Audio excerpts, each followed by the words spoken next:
Where does Kyle Shanahan rank amongst head coaches and play callers in the NFL? PFF has a certain list there. It is list season in the NFL and 49ers offseason. We'll get into that in a few more subjects about how Kyle Shanahan's offense could change in 2022 with a new quarterback coming up right now. You are Locked On 49ers, your daily San Francisco 49ers podcast, part of the Locked On Podcast Network, your team every day.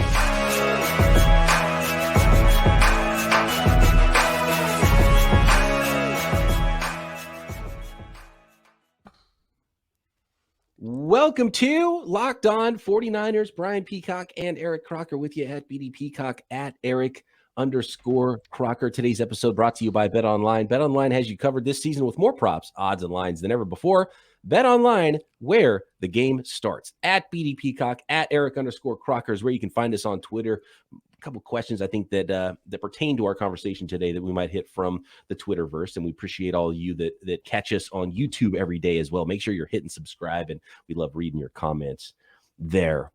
Croc, and look, I always call it list season because that portion after mini camps in June, early July, before training camps, and we'll start digging even more deep into the 49ers roster, projecting things out, 53-man roster projections, those types of things. Position previews for training camp will be coming. Of course, we've got our lookout for tomorrow, part 3 of a 4-part series of our all-time San Francisco 49ers draft with our buddy Nick Winkler that we've been doing every Wednesday here in June. A lot of fun there, and those teams starting to come together a little bit. So having a lot of fun with that. And appreciate everybody out there in the comments and on Twitter that's letting me know how good my team is compared to Croc's and Winkler's team in the all-time 49ers draft. But how about this one, Croc, with PFF's Eric Eager is the one that wrote this article, and it ranked the top play callers in the NFL. And it shouldn't shock anybody that Kyle Shanahan's on the list, but I think some 49ers fans were even mad that he wasn't maybe number 1 or number 2 on the list, and he was as far down as number 4. There's a lot of angles with this, but what was your initial thought when you saw this list? Because it has caused some waves. Yeah, when I first saw it, again, it was just I didn't see the article or read the article. They posted it with a graphic showing best offensive play callers in the NFL. And when you see it listed that way, and you see, okay, Andy Reid number 1, that great, whatever. That's kind of to be expected a little bit. But then you see Kellen Moore number 2. Byron Leftwich, number 3. And then you get into Kyle Shanahan, Sean McVay, Matt LaFleur. I'm just like, Byron Leftwich and Kellen Moore. The Cowboy fans hate Kellen Moore's play calling. They hate it. And Kyle Shanahan is widely known as kind of a, quote-unquote offensive genius. All right.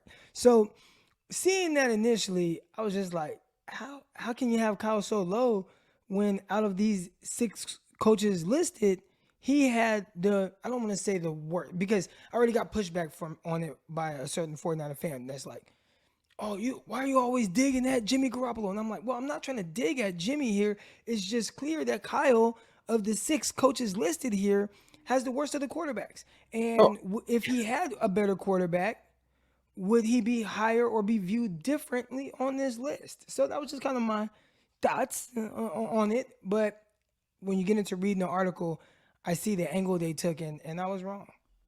So yeah, and that's the initial thing is you see Kellen Moore and you're like, come on. But then when you dig a little deeper, the fact that Kyle Shanahan is on this list at all and he ranks number 4 says a lot about how good Kyle Shanahan is, because the quarterbacks for the other 5 guys on the list are Patrick Mahomes, Dak Prescott, Tom Brady, Matthew Stafford, and Aaron Rodgers, right?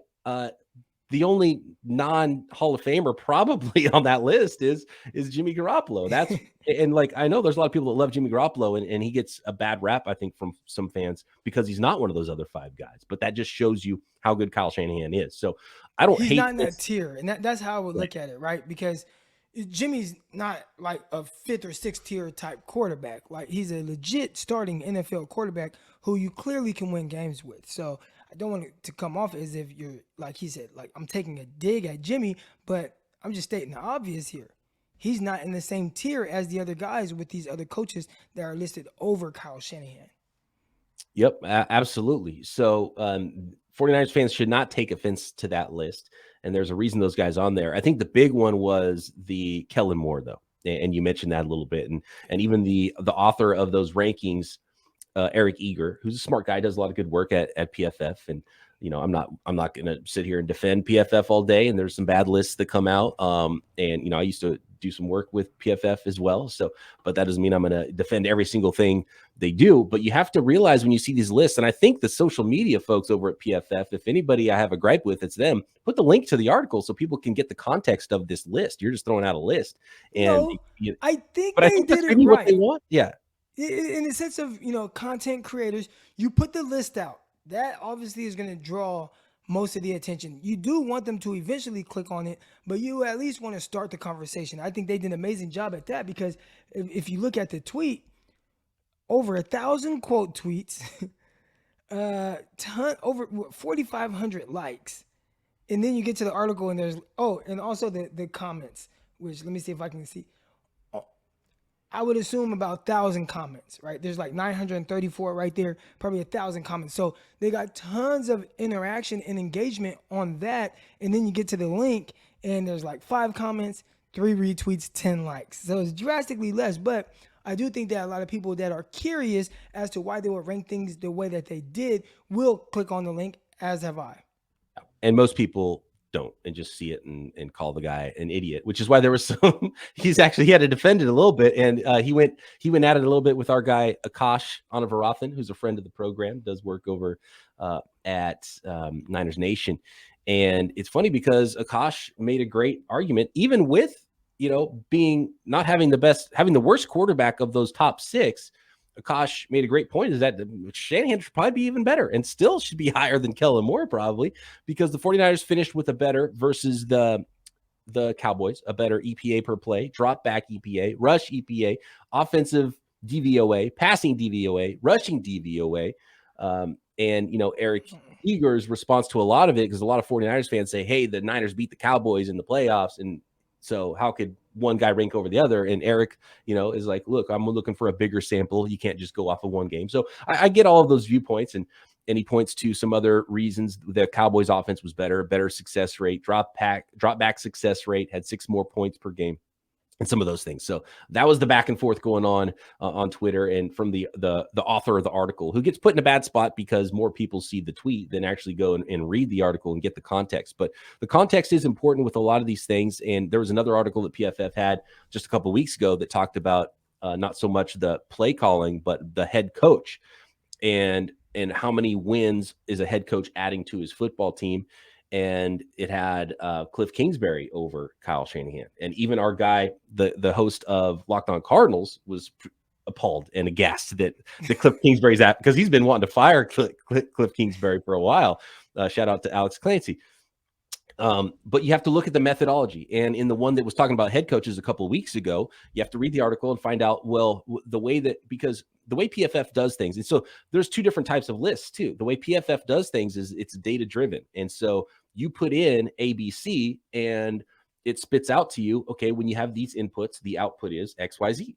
It's not opinion based, but or you get someone, and I would rather have that. At least there's some methodology, and you look at it and you say, okay, well, this is bad methodology because maybe I would tweak this and I would weight this higher, something like that. Whereas you get someone like Chris Sims, who's just like, pulls some names out of his nether regions, and he gets just as, and that's just all opinion, and there's not any data involved there. So for that reason, I would say, and so with the list that had Cliff Kingsbury above Kyle Shanahan, the way the author of that list utilized the data was that he was using not so much statistical data. He was weighting how much quarterbacks were getting paid. So if you have a cheap quarterback, usually that means you don't have that good of a quarterback in the NFL. So if you're getting some certain amount of production from a quarterback that's not paid a lot, you're probably getting more out of that guy. But Kyler Murray kind of breaks that model because he's a good quarterback on a rookie contract. And as soon as he re-signs to a big money contract, then Cliff Kingsbury would drop on that list, right? And Jimmy Garoppolo is somewhat expensive. And so that's I think Jimmy is... He's not very expensive. Well, he's not expensive, but he's $25 million, whereas Kyler Murray was on year 3 of his rookie contract. So you have to look at the methodology, and then because it's not just opinion, and that's the thing with Eric Eager's article here at PFF is it's not his opinion. He doesn't say, hey, if I was drafting play callers, I'm going to draft Kellen Moore. He's like, this is the data I put in. This was the order that it was spit back out to me. So to me, that just shows how good Kyle Shanahan is to be up there with the only guy on the list without maybe a Hall of Fame type quarterback. And we'll see where Dak ends up. But I think the other guys are pretty clearly going to be going into the Hall of Fame. You can make an argument whether or not the Super Bowl is enough for Matthew Stafford to be in there. But clearly, the sixth best quarterback of those top 6 for Kyle Shanahan's offense to be up there just says a lot about him. So I would go less at the author of the article, figure out what the inputs and the outputs were, and just know that it's not an opinion-based thing. It's like, this is what I put in, and this is what the machines spit back out under these circumstances in this model. And so that's all you're trying to do with data is just, play with the numbers, and you're putting in some data and trying to see what things look like. And if you could argue with it and say, okay, don't use this data, weight this more, weight that more, I get it, but it's not this author's opinion. Right. Do you want to get in, or maybe on the next segment, kind of dive into how they are kind of weighing this and some interesting things that kind of jumped out a little bit? Yeah, about absolutely. Kyle And Shanahan's offense. Yeah, and in the article, he mentions a little bit in the blurb there about Kyle Shanahan and where he is and where Jimmy Garoppolo is. And then I've got some stats about what Trey Lance looked like in his starts versus Jimmy's starts and how the offense could look in 2022 as well coming up. But how about our friends at Blue Nile? Are you shopping for that special gift for that special someone? Are you trying to take it to the next level? Maybe even, who knows, get engaged? Are you there? Well, you got to go to Blue Nile, who has jewelry experts on hand 24/7, available via phone or chat to help you find a memorable gift at every budget. Whether you're talking about engagement rings or you're just celebrating a milestone moment, find jewelry as unique as her with modern convenience of online shopping at BlueNile.com. Each ring is one of a kind. Blue Nile's bench jewelers will create a handcrafted, perfect ring for whatever it is, especially engagement. And there's a special deal going on for those engagement rings or any kind of gift you're looking for, a tennis bracelet or a diamond ring or gemstone necklace, cocktail rings, whatever it is you're looking for whatever person in your life you're trying to buy for, you can find it at Blue Nile. Make that moment sparkle with jewelry from BlueNile.com, and Locked On 49ers listeners will get $50 off purchases of $500 or more. This podcast exclusive includes engagement. Use code Locked On. That is promo code Locked On. Plus, every order is insured, ships free, and arrives in discreet packaging that won't give away what's inside. Shop stress-free and find your forever peace. Go to BlueNile.com today. Thanks again, everybody, for making Locked On 49ers your first listen. One live NBA draft show is not enough for Locked On. The entire NBA channel is going live on NBA draft night. So if you have a favorite NBA team, make sure you subscribe now to their Locked On YouTube channel. Make sure you're listening to Locked On Warriors and not Locked On Lakers. So you get notified when they go live on NBA draft night. Warriors picking very late, if at all. I'm not sure what the NBA draft order is looking like right now, but world champion Warriors will not be picking very high this year unless they've got one of those sneaky picks that they traded for. Man, imagine if James Wiseman, number 2 overall pick, is a player for them at some point, because they're just getting nothing out of that so far and going and winning the titles. So far, nothing out of it. Still very young. Oh, yeah. When the pick happened, though, I was like, how do you not take Lonzo Ball? And they're like, we don't need Lonzo Ball. Now, obviously, we've seen what Poole has done, and he is really good. But still think there was an avenue to get. Yeah, I think Lonzo Ball's LaMelo Ball. Did I call him Lonzo? LaMelo Ball. Yeah, LaMelo. I think LaMelo Ball's last name hurt him more than his ability in that draft. I think the 49ers still went number 3. Yeah, that's true. But I think for the 49ers, I think they probably didn't want to deal with dad more than anything. Warriors. The Warriors. Yeah, the Warriors. Sorry. Let's talk 49ers, though. Croc, talk about the methodology and the thing that really I think hits once you go to this PFF list. So get the other stuff out of the way. Oh, Kyle Shanahan's better than Kellen Moore. Okay, yeah, all of that we know that. You can use common sense. But what did you find most interesting in the write-up about Kyle Shanahan in the model that they used here when they were ranking these play callers? Yeah, it had to do with like the EPA in like success rate. I guess it was based off of that. And I think the thing that jumped out the most to me was when they said that linebackers are not moving. Now, again, this is about play design and, things like that.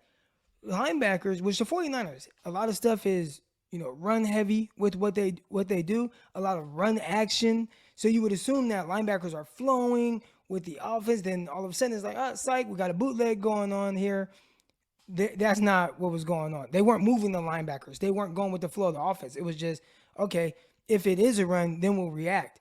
But they were actually anticipating the boots and the play actions, and linebackers were just like, we're not going to bite.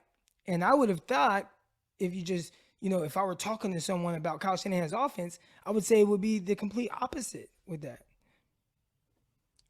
It's Kyle Shanahan's offense coming back to bite him, because now we're seeing the adjustment to the adjustments, because teams know that Kyle Shanahan's trying to manipulate those linebackers. Maybe that's why Kyle Shanahan is getting a little bit heavier personnel, needs to win inside with the run game a little bit more, has a new quarterback that can win in different ways with his legs, maybe pushing the ball down the field, making the defense defend more grass. Because that wide zone, you really get the team flowing one way, then you hit them back on the cutback, or you find that wide leak on the other side, and you're remember against the Browns, there was that, they talked about it after the game, where Kyle Shanahan's like, look, we're going to motion, use check, like 2 steps over, linebacker's going to move, that little crease is all we need, and boom, Matt Breida takes it to the house on that run play, right? But teams know that now, so now they're like, okay, Kyle, we're not going to fall for all your window dressing and all this stuff, and we're not going to flow where you want us to. We're going to stay home. And then you get a Jimmy Garoppolo interception, right? So teams know what Kyle Shanahan's trying to do, so they're trying to fall for it less. It's making his job a little bit harder, which is why you might point to the Trey Lance move. And I think all that starts to come together a little bit. You start to see where things are going, and there's always going to be adjustments in the NFL. And if defenses aren't moving where Kyle Shanahan's trying to move them anymore, he's got to find new ways to win. And I think the tough thing with that as well is when you watch the NFC Championship game and you see how many guys they kind of had in the box. You have safeties a little tighter to the line of scrimmage. And so there's still a lot of bodies to defend the run. And we saw the 49ers kind of struggle to run the ball in that NFC Championship game. So the people aren't moving. Your fakes aren't working as well, which is what knocks them down in this ranking. And do you put it more on him or what he had at quarterback? Again, Jimmy Garoppolo, a lot of good. But there's also like that element of it where you can watch and see how much more difficult things are for a play caller. He is able to execute, but also see this here. Jimmy Garoppolo posted a 107.4 passer rating when throwing the ball between 10 to 19 yards, which we do know like that's the sweet spot for Jimmy Garoppolo. But he also, according to them, had only 2 big-time throws and 15 turnover-worthy plays on those same passes. And I mean, I don't know what a big-time throw is or what that consists of. Do you have more insight on how they chart that? Oh, I don't remember what big-time throws are. We could look it up. I don't remember what that is, but it's I thought it was more 20+ yard plays, but maybe it's, or certain air yards. I don't know. We'll have to look up exactly what that means. But turnover worthy plays are pretty obvious, balls that could have been intercepted, whether they were intercepted or not. But yeah. And so people like I went on a few podcasts talking with like the Colts and talking with, the Texans, talking with, who was it? The Saints, some other teams that were rumored to be involved with Jimmy Garoppolo during the offseason when we thought Jimmy might get traded. Maybe he still is. Panthers. People ask me, what is Jimmy Garoppolo? And I would say Jimmy Garoppolo and Kyle Shanahan's offense has become aggressively intermediate. Not a lot of checkdowns, not a lot of big time throws. Everything is condensed to this one middle of the field area. All the success, all the bad stuff as well. And that's exactly what that stat points to, is he has a high passer rating, even though he threw 15 turnover worthy balls. So that's crazy how much of the offense is just right there for Kyle Shanahan and the 49ers. And I think it's both Kyle Shanahan's strength as a play caller, how he develops his offenses, plus Jimmy Garoppolo's strength as a quarterback. It almost got too much. And so Kyle's got to start calling different things, and his quarterback's got to be able to do different things. And so that's where we're at in the Trey Lance era. Yeah, and Chris Sims talked about this after Trey Lance's performance against the Houston Texans, which again, we don't want to take a whole lot away from that, but okay, Trey Lance moving in the right direction. But he talked about how Trey Lance made the offense more dangerous and less risky. And I think when you kind of focus in on that risky part, it's where does Jimmy Garoppolo win, right? What makes Jimmy Garoppolo good? And I do think it's the timing and rhythm passes, hitting guys in stride for the run after catch that you see Deebo Samuel get. You see guys like Brandon Ayuk get, right? Like those big chunk plays, George Kittle as well. But if you're off a little bit, and I experienced this when I was doing my little pro day, right? And I remember throwing that drive throw, my guy Greg Pinelli. He had me throw this ball over the middle, and you just can't be off at all. Because if you are, a lot of people are like, oh, you left him out to dry. Like you were going to get him blasted. And it let me know like how accurate you have to be over the middle. And if you're off a little bit, that ball is going to be put in harm's way. And we see that a lot with Jimmy Garoppolo, where it's like, man, if he just misses a little bit high, oh man, it's sailing right into a guy's arms and it's a bad interception. Or, oh man, if he's throwing it and he sees this guy, but then, oh, that linebacker drops back in that window. We saw him throw interceptions that way as well. So it was super dangerous as opposed to a guy who is able to utilize more of the field. And I think for Kyle Shanahan, he's probably like, okay, if I can get some of these intermediate plays for Trey Lance, but also kind of, just be able to build off of what he does naturally better than Jimmy, which is, in theory, throw outside the numbers. We'll see, as his career goes on, you'll see what he is good or bad at. And maybe he's just bad overall, or maybe he is what people expect him to be, which is, able to threaten more areas of the field. But it was very clear that Jimmy, his strength is throwing over the middle. Now, that's not to say that you can't find any good throws of Jimmy outside the numbers. He's an NFL quarterback. There are throws that he's made, but it is very clear that's not his strength. His strength is timing, rhythm over the middle. The tough thing is if you're off just a little bit, it's a turnover-worthy throw. Yep, and teams more and more know what the Niners are trying to do and jumping that stuff, and we've seen that a lot with that robber and Garoppolo trying to fit something in that shouldn't be there, and the defense making some late adjustments and getting their defenders in the way of those passes. Okay, but the Jimmy Garoppolo era, I think, is over. But you brought up Chris Sims. Let's talk a little bit about Chris Sims' list of quarterbacks, because we didn't talk about that one either, where Lance ranks, where Jimmy G ranks. If you follow Chris Sims stuff, you probably could guess where that is. And I want to look at the numbers and how this offense could look different with Trey Lance in his 2 starts last year versus how the offense looked with Jimmy Garoppolo. That coming up next. How about this, though? Bet online. Bet on Trey Lance. You can get some pretty good odds on an MVP season from the young quarterback. Is he the next superstar quarterback in the NFL? Put some cash down on that at Bet Online, your number one source for all your betting needs and sports information. Find all the latest sports developments, league reviews, news, including this year's NHL playoffs, Major League Baseball, all summer long. Bet Online is your continued source for all sports wagering and information as well. Live betting, esports, and scores. And between your sports bets, you can play some Vegas casino games, a little blackjack, a little poker, tons of other games at Bet Online. BetOnline.net remains the best spot for sports scores, news, and wagering this season. MMA, boxing, golf, all of your favorite sporting events. Head over to the website today or use your mobile device to learn more about all of the trends and all of the action. And if you're excited about certain things with those San Francisco 49ers, you think those odds are a little bit too low, win yourself some money while you watch the 49ers win in 2022 at Bet Online, where the game starts. Okay, Croc, before we get into the stats and how this thing could look with Trey Lance versus how it looked with Jimmy Garoppolo, were you surprised to see Chris Sims' list of quarterbacks? Very different methodology from the way Chris Sims lists things out versus the way PFF lists things out. It's just his opinion based on whatever he decides his opinion is that day. I would go the PFF route because it's more interesting to me, even if you agree or don't agree with their inputs and outputs there. But Chris Sims, he had Trey Lance ranked as, I think it was the 31st best quarterback in the NFL in his top 40. So he had him as one of the 32 starters. But yeah, Jimmy G, a good 10, 12 spots ahead. I think it was number 20 overall, right? Were you surprised to see Jimmy G ranked over Trey Lance? And were you surprised some of the names that were above Trey Lance on that list? Some quarterbacks that, if Trey Lance is a complete unknown, some quarterbacks that have proven that they're not good being ahead of him is where I started to have a little bit of a problem. Right. Well, so part of it with Chris Sims is his pre-draft evaluations. So, I mean, does he still have the kid from the Minnesota Vikings, Kellen Mond?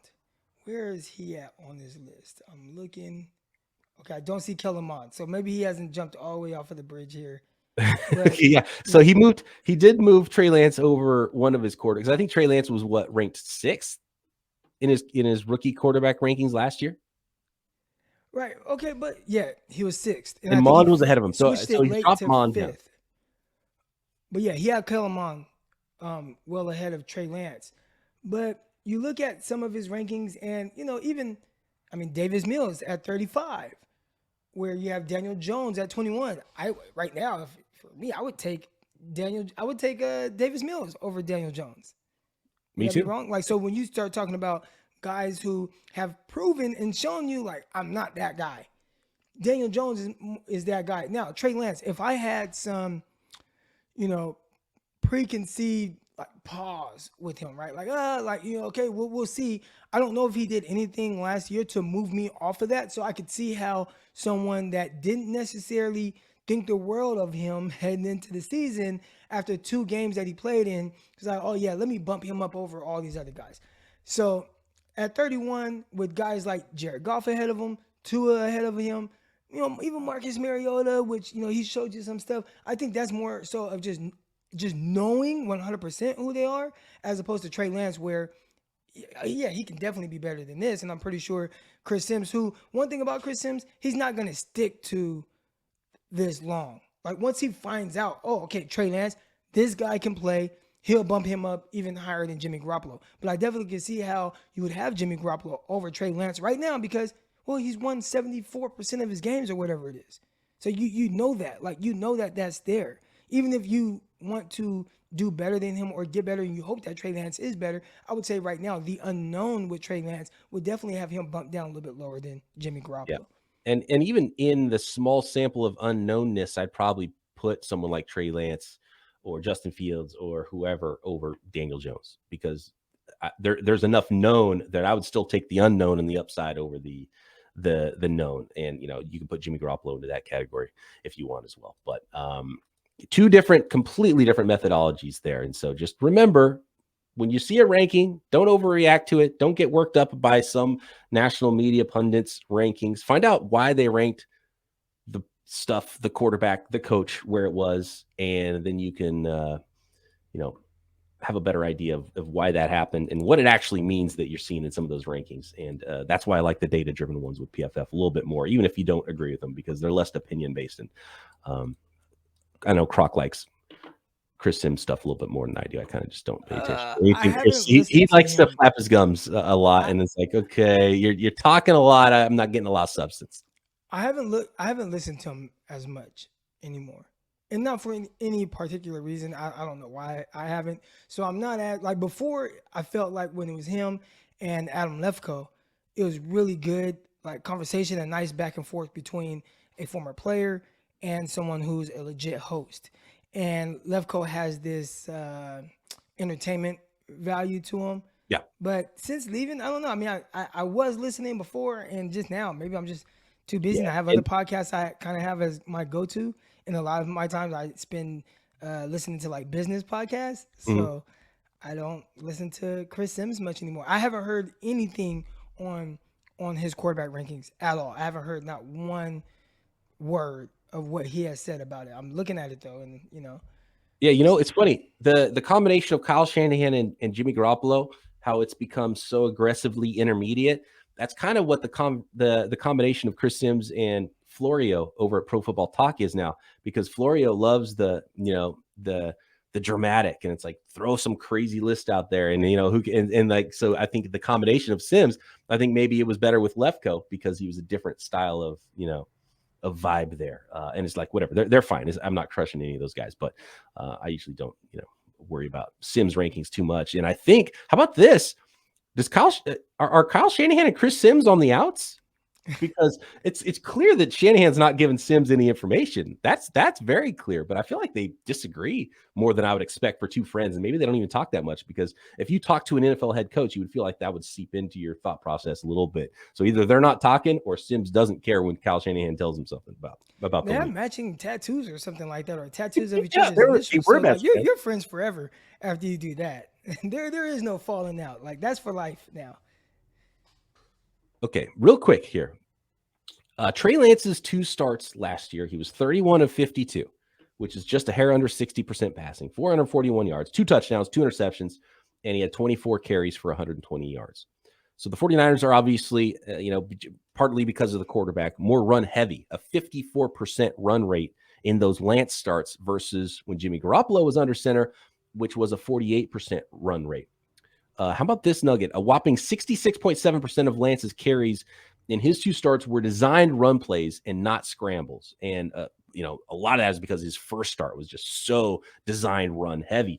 But the quarterback run game was much less successful on the design runs as it was with the scrambles. And obviously you get your quarterback hit a lot less. So I think that's something that needs to not happen. So maybe you just want to look more at what that second start was like there. And how about this? Lance's depth of target. And this is a big thing with what we were talking about with the aggressively intermediate versus how Lance could spread things out. Quarterback run game, just the all-around run game. And Lance's his average depth of target in his 2 starts was 11.6 yards down the field, which was much bigger than the 7.9 yards average depth of target for Jimmy Garoppolo. 45% or so of Lance's throws traveled 10 yards or more beyond the line of scrimmage, and many of those were outside the numbers, where just 32.2% of Garoppolo's throws traveled 10 yards or more last year. So just some of the differences, and I think it's some of the, I just want to put some numbers to it. Most of those things you realize just watching the game, but those are the actual numbers of those things. And that's really how this, with these 2 quarterbacks, the offense can't look the same, even though it's going to be the same play caller, and he's going to be calling plays differently on top of it. Yeah, and I think that last part is key, where Kyle Shanahan still has to learn, how does Trey Lance see the field and adjust his play calling to make sure he fits that. Now, again, you still want Trey Lance to be very well-rounded, but there is more early Patrick Mahomes to Trey Lance's game right now, where it's, aggressive eyes.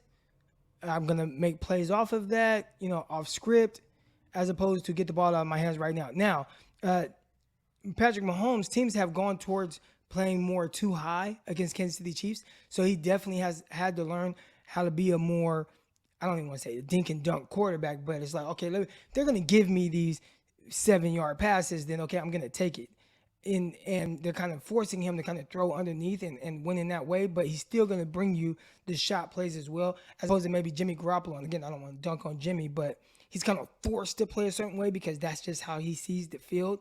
It's not like a team is like, oh man, like actually a team is actually doing the opposite with Jimmy Garoppolo, where they're like, we're going to have everybody up and we're going to force you to throw the ball deep. And he's like, I'm still not throwing it deep. Like, I'm not going to do it. And it's just hasn't been part of his game. And I think a lot of fans or people would push back and say, oh, that's Kyle Shanahan's offense. I'm like, I don't think that's Kyle's offense, because why are the numbers so drastically different with Trey Lance at quarterback, who I just think has more aggressive eyes. And we saw that from his first throw. He's looking at a certain thing, and his eyes are still looking past the sticks. It's like he doesn't even want if it's under 5 yards. He wants that first down with every throw. And he has to learn, take what they give you. And I think the playmaking ability will continue to kind of grow off of that.